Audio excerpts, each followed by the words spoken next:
મિત્રો જય માતાજી, ગુડ મોર્નિંગ। તો નવા બ્લોગમાં તમારું હાર્દિક હાર્દિક સ્વાગત છે। અને આપણે દાહોદ પહોંચ્યા છીએ। હમણાં હોટલ દેખાડી, હોટલે આપણે ઉતારતા કેટલા વાગે ઉતારતા? 6 વાગે, 7, 8 ને 9 વાગે આપણે જાગી ગયા। અને હવે આપણે ચા પાણી પીને દીવાબત્તી કરીને ગુરુ મહારાજનું નામ લઈને આપણે ઉપડવાનું છે। અને અત્યારે પહોંચ્યા છીએ દાહોદ ને અત્યારે વાગ્યા છે 10 વાગી ગયા, 1.5 કલાક જેવું થઈ ગયું આપણે સાફ સફાઈ ગાડી કરી દીવાબત્તી કરવામાં। હવે ખોટી થયા વગર કિલોમીટર કાપવાના છે।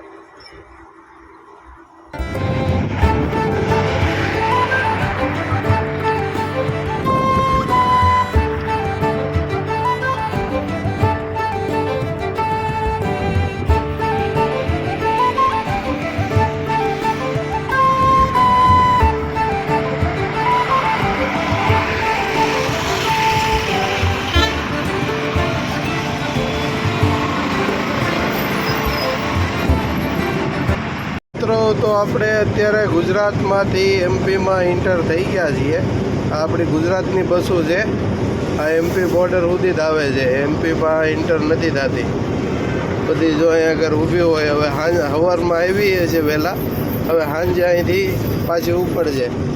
કોઈક બસ કચ્છની હશે, કોઈક અમદાવાદની હશે, કોઈક મહેસાણાની હશે, કોઈક ભાવનગરની હશે, બધી અલગ અલગ સાઈડની। અને હવે એવી છે આમાં એમપીની બોર્ડર છે, આરટીઓ ચેકપોસ્ટ। આ મેઇન બોર્ડર તો બંધ થઈ ગઈ, પણ આરટીઓ વાળાએ પાછી ચાલુ કરી છે બોર્ડર એન્ટ્રી લેવાનું। હવે અહીંથી એન્ટ્રી લે ગાડી, જો બધી આમથી અકાવ છે, આમ કંડક્ટર સાઈડમાં જાય છે। તો મિત્રો એમપીમાં એન્ટર થઈ ચૂક્યા છીએ। અને અત્યારે જો ચોમાસું છે તો કેવું એકદમ ધરતીમાં લીલી ચૂંદડી ઓઢી હોય એવી રીતના લીલું જ્યાં હોય ત્યાં જો મકાઈનું વાવેતર છે। અને ઉનાળાના બ્લોકમાં આપણે જોયું હોય છે આ બધા ડુંગર છે ને ઉકા અને લાલ પાણા ચોખ્ખા દેખાય। આ બધી ધારવાળી જમીનો છે આ બધું એમપીમાં। આ ઝાબુઓ જિલ્લો લાગે અહીંયા આગળ એમપીમાં એન્ટર થતા જ તે। આવી ઉનાળો હોય ને એટલે આવી રીતના પાણા ચોખ્ખા દેખાય આમ માટીમાં ડુંગરમાં। એની જગ્યાએ અત્યારે ચોમાસું છે એટલે ખડ ને બધું દેખાય છે ચોખ્ખું, અને મસ્ત વાતાવરણ છે ભાઈ, વાદળછાયું।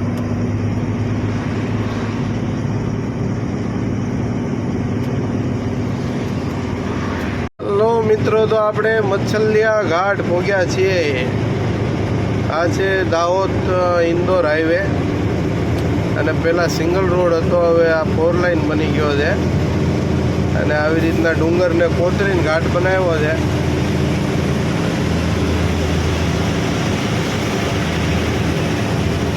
જો આ અમે પિલરની વચ્ચો વચ કેમ તિરંગા પેન્ટિંગ કરેલો છે।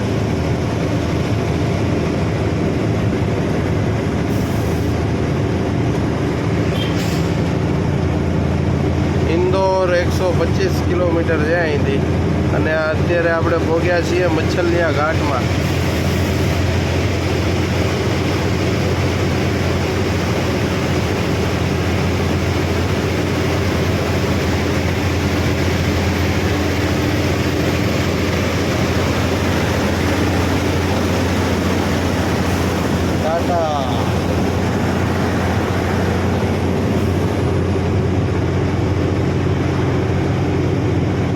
યુવરાજસિંહ બેઠા છે, આખી રાત જગાડવાનું કામ કરે છે, હારવાર બેઠા બેઠા નીંદર વિંદર આવતી નથી, ક્યારેક ક્યારેક સોલે ચડે છે।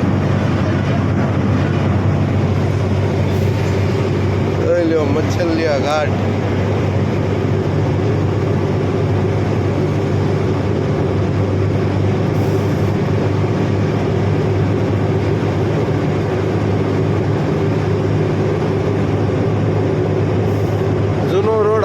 ઓલા ડુંગરમાંથી રોડ કોતરેલો દેખાય ત્યાંથી છે જૂનો રોડ, ઓલા ડુંગરમાંથી છે, સિંગલ રોડ છે।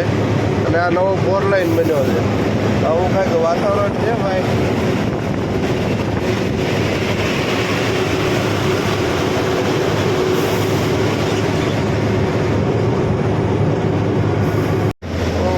વાતાવરણ તો જુઓ ભાઈ ભાઈ, ઘાટ ચડી ગયા છીએ, થોડોક બાકી છે હવે. પહાડ હો ભાઈ, આ બધા ધારના ડુંગર છે.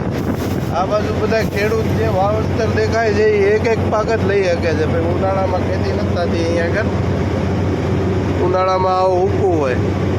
જોઈ લ્યો કેટલો ડુંગર કાપીને બનાવ્યું છે.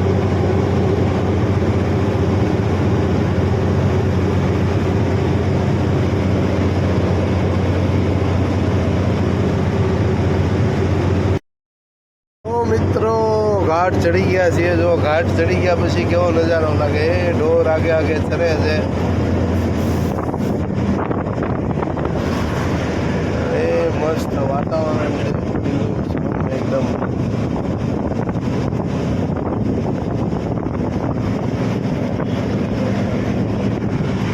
આ બધું મકાઈનું વાવેતર છે. આ બધું મકાઈ બહુ પાકે મકાઈ. આ ઝાબુઆ જિલ્લો છે. અહીંના માણસો બધા મજૂરી કરવા ગુજરાતમાં આવે.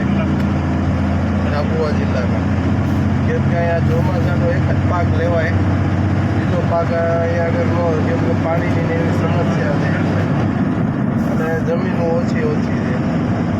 એટલે આવું કંઈક વાતાવરણ છે. જોઈ લો.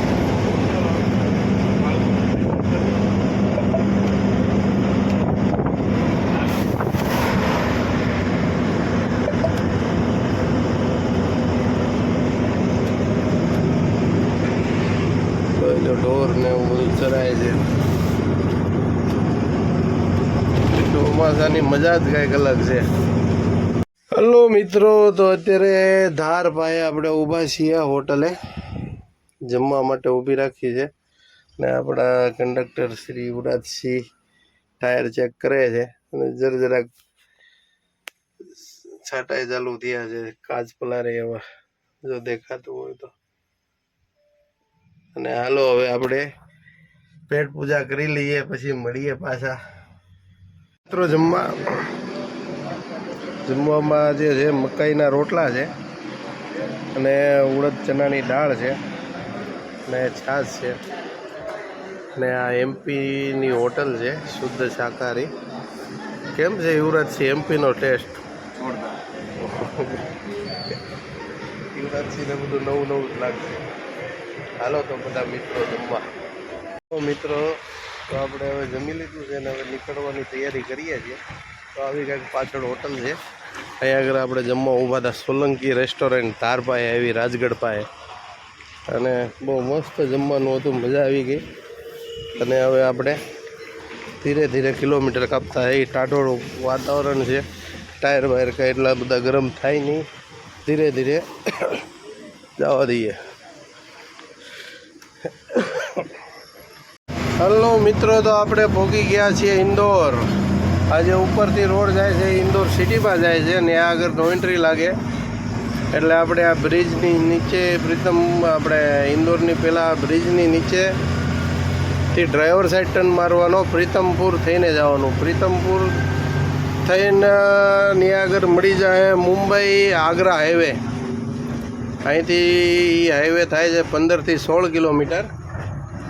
અને અહીંથી ડ્રાઈવર સાઈડ ટર્ન મારીને મુંબઈ આગ્રા હાઈવે પકડવાનું. ત્યાંથી પછી ઇન્દોર બાજુ જવાનું. ઇન્દોર બાજુ બીજો બાયપાસ આવશે, ત્યાંથી પછી બેતુલવાળો હાઈવે પકડવાનો છે. અહીંયા આગળ હાવ ખરાબ રોડ હતો, એની જગ્યાએ રોદા પુરાઈ ગયા છે. અહીંથી મારવાની છે આપણે ડ્રાઈવર સાઈડ. આ ઉપરથી સીધો રોડ ગયો ઇન્દોર સિટીમાં ને આપણે જવાનું છે આ બાજુ પ્રીતમપુર. તો મિત્રો આપણે અત્યારે પ્રીતમપુરની હદમાં એન્ટર થઈ ચૂક્યા છીએ. આ ગેટ આવી ગયો છે પ્રીતમપુરનો. અને રોડ એવો ખરાબ છે. ઓ ભાઈ, રોદા પડી ગયા.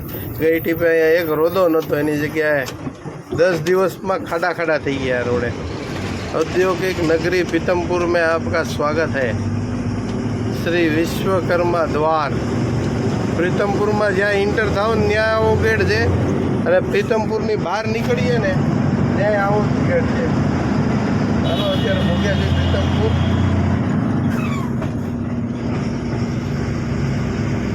હલો મિત્રો, આપણે ભોગ્યા છીએ પ્રીતમપુર. આ છે પ્રીતમપુર સિટી. આ બાજુ ને આ બાજુ છે ઇન્ડસ્ટ્રીયલ એરિયા પાર કર્યો અને હવે લાગી ગયા ટ્રાફિક જામમાં ફસાણા છીએ. ટ્રાફિક આમ છેડો નથી દેખાતો ત્યાં સુધી જામ છે ભાઈ પ્રીતમપુરમાં. અત્યારે વાગ્યા છે 5:56 થઈ છે અને પહોંચ્યા છીએ પ્રીતમપુર. પછી આપણે 100, 150 કે 200 કિલોમીટર ગાડી હાકીને પછી આરામ કરવાનો છે. ચાલો લાઈન હાલી, ધીરે ધીરે હાલી આવે.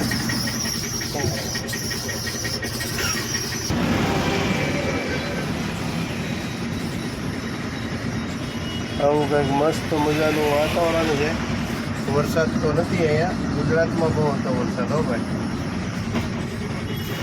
મિત્રો, 1 કલાક પછી રાઈડ બહાર નીકળ્યા ટ્રાફિકમાંથી. સિગ્નલનું બધું ભેગું થયું હતું ટ્રાફિક.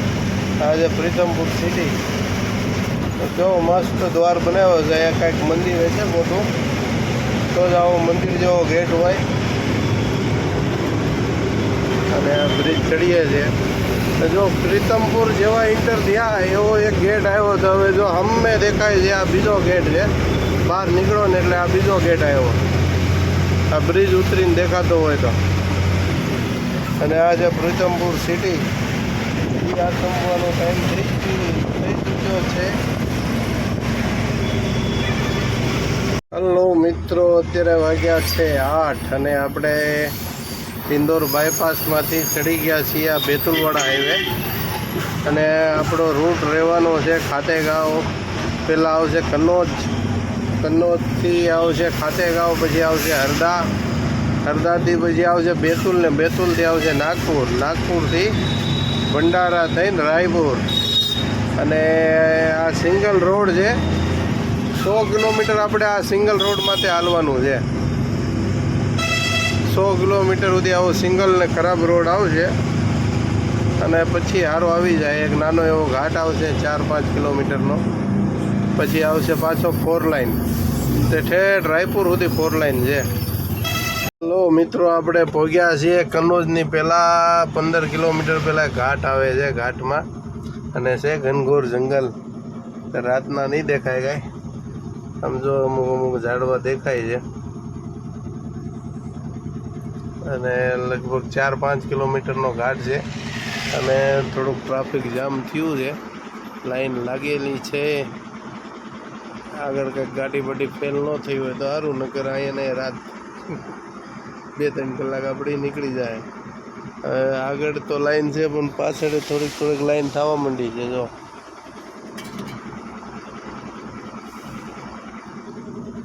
અને અત્યારે વાગ્યા છે 11:30. હજી 10-12 કિલોમીટર જઈને પછી એક હોટલ આવે છે. હોટલે જમવા ઊભું રહેવાનું છે. આવી ગાડીવાળા ટ્રાફિક કરે, ડાયરેક્ટ જાય ને ટ્રેક્ટર છે. જવા દે ભાઈ. જય માતાજી. તો અત્યારે વાગ્યા છે 12:30 અને આપણે પહોંચી ગયા છીએ હોટલે. આવું કંઈક હોટલનું પાર્કિંગ છે.